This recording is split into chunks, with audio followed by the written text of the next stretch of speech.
Okay. พี่เตอร์ชีวิตฉันครั้งแรกในชีวิตเลย You all right in the back? Yep. โอ้ย You good? โนกูด Hey.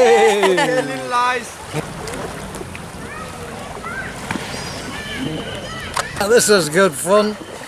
Never done this before either. So today I've ridden an elephant and now I'm doing rafting as well. Wow. And Pattarasri too.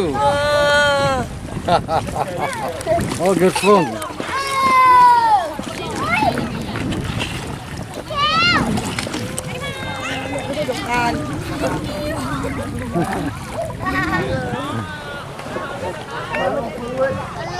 Hello, Sawadee Kra. Sawadee Kra. Hi. น่าจะ20 นาทีนะโอ้ยเล่นด้วยตีโอ้ยเล่นด้วยตีคนรอโอ้ชีวิตประจนภัยสดๆเลยปีเตอร์จับตัวเล่นด้วยจับตูดได้แล้วสโลว์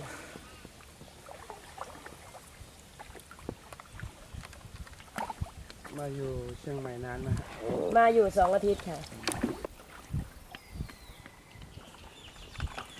ร้อนนะครับแรง โอ้สุดยอดแรงมากและร้อนลมแล้วนี่ยังมีลมไม่ใช่ร้อนไม่เลยนะมันมีสารร้อนมากลมแบบ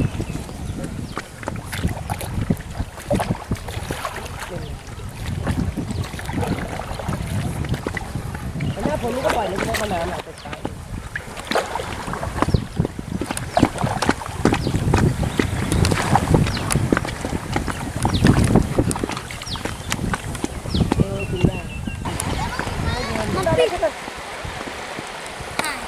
Hello. เนี่ยเลยชุดโอ้มันถือได้จริงเลยมันเก่งเลย Hey. Hey. Hey. ลงได้ลง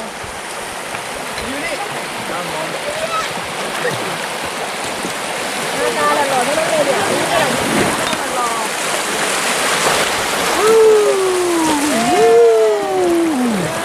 Oh. And now bamboo rafting.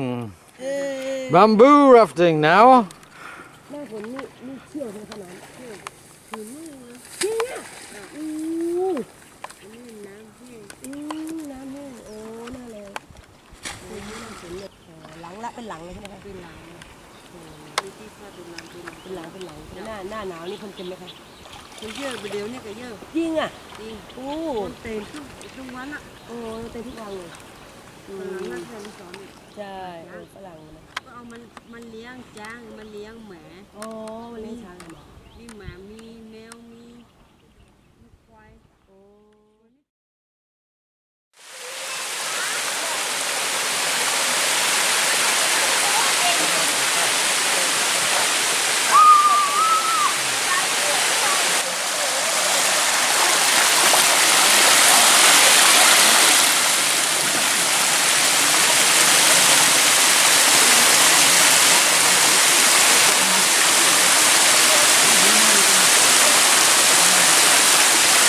Beautiful waterfall we're at now. I was hoping to go for a swim, not quite deep enough for a swim, but I think we're going to another waterfall as well.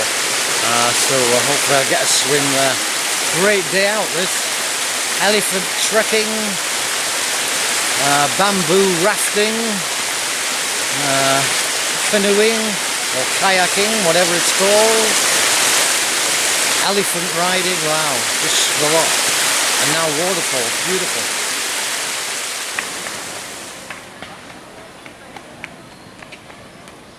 ชื่อเจ้าหญิงที่นี่